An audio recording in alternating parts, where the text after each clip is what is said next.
পারলে যারা চা ভালোবাসেন, চা খেয়ে থাকেন, ভিডিওটা শেয়ার করেন। এই যে জিনিসগুলা দেখেন, আমি এটা ছিঁড়ে দেখাই।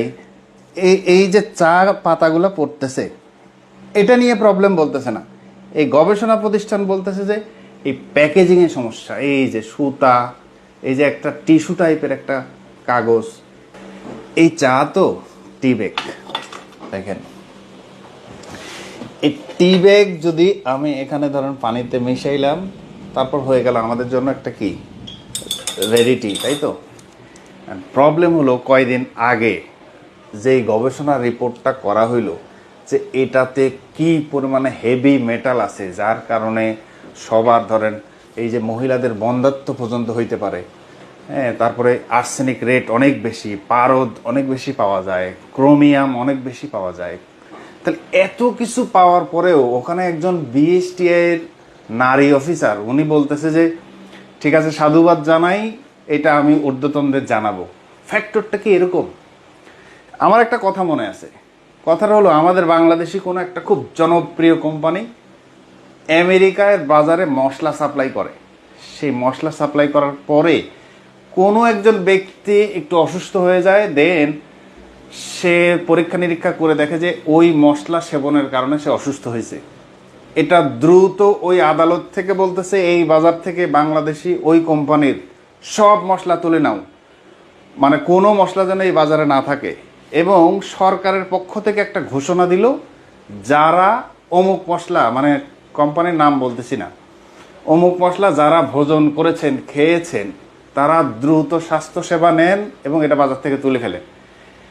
তাহলে আমাদের দেশেও যখন এটা নিয়ে পরিষ্কার একটা গবেষণা করে, বারবার গবেষণা করে ওরা রিপোর্ট প্রকাশ করলো, বিএসটি সেটা জানলো, বিবৃতিও দিল, তাদের এখান থেকে ধরেন এই যে স্বাস্থ্য সচেতন বাঙালির জন্য অথবা জনস্বাস্থ্যের কথা ভেবে মিনিমাম বলা দরকার ছিল না যে সরকারের পক্ষ থেকে বা বিএসটি এর পক্ষ থেকে আপনারা যে আমরা পুনরায় প্রয়োজনে এটা কি করি, পরীক্ষা করি, পরীক্ষা করে এটা কি পাওয়া যায় আমরা জানাবো, তার আগ পর্যন্ত আপনারা কেউ খাওয়ার দরকার নাই। মিনিমাম তো এটা বলার দরকার ছিল, কেননা এটা জনস্বাস্থ্যের কি অবস্থা, এত বড় সেন্সিটিভ একটা রিপোর্ট, এই রিপোর্ট থেকে মিনিমাম এতটুকু বলা দরকার ছিল যে আপনারা পরবর্তী ঘোষণা না থাকা পর্যন্ত কেউ খাবেন না, এটা দূরে থাকেন। প্রয়োজনে তারা আবার গবেষণা আবার নিজেরা পরীক্ষা নিরীক্ষা করুক, করে হ্যাঁ তারা দেখাক যে এই জিনিসটা তারা যেটা গবেষণা করছে, তারা যেটা পরীক্ষা নিরীক্ষা করছে এটা বেঠিক ছিল, ঠিক ছিল না, আসলে এটা সঠিক জিনিস, আপনারা খান। এটাও বলতে পারতেছে না, মানে যা নাকে তেল দিয়ে আরামসে ঘুমাচ্ছে। কিছু একটা তো করা দরকার, হয় ওই রিপোর্টটাকে প্রোটেক্ট করা দরকার, তোমরা যেটা করতেছো এটা ঠিক হয় নাই, প্রতিবাদ জানানো দরকার, আসলে এটা সঠিক, তাও জানাইলেন না। সরকারে আবার জনগণের পক্ষেও কিছু বললেন না যে এটা ভোজন থেকে বিরত থাকেন, কোনো কিছু করলেন না। না আমরা কি করবো, এটা কি খাবো নাকি এরকমই মানে চলতে থাকবে? কিছু একটা তো বলেন। বিএসটি এর যারা আছেন অবশ্যই জনস্বাস্থ্যের কথা ভেবে কিছু একটা এটা বলা দরকার, তাহলে আমরা এটা হয় এটা চলতে থাকবে, আমরা মানে পান করতে থাকবো, অথবা বন্ধ করব।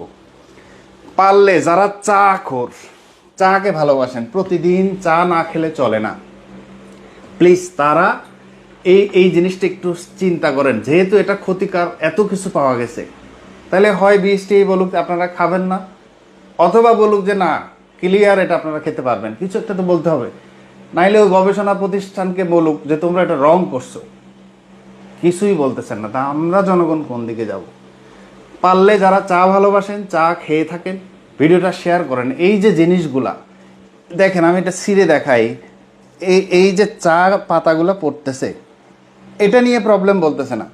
এই গবেষণা প্রতিষ্ঠান বলতেছে যে এই প্যাকেজিংয়ের সমস্যা। এই যে সুতা, এই যে একটা টিস্যু টাইপের একটা কাগজ, এটাতে সমস্যা, হেভি মেটাল এখানে, আর্সেনিক, পারদ, ক্রোমিয়াম, এই সব এখানে, যেটা বন্ধ্যাত্ব পর্যন্ত হইতে পারে, পুরুষের অনেক ধরনের সমস্যা হইতে পারে। সেটা আমি একটা ভিডিওতে দিয়েছি, এটা লিঙ্কে দিয়ে যাচ্ছি, পারলে ভিডিওটা শেয়ার করেন। আর যারা দায়িত্বশীল কর্তৃপক্ষ কিছু একটা বলেন, হয় আমরা খাই অথবা খাবো না, অথবা বলেন যে আমি কিছুই করবো না, তোরা ভাই যা ভালো লাগে কর, তাইলে আমরা সেটা বুঝে নিব।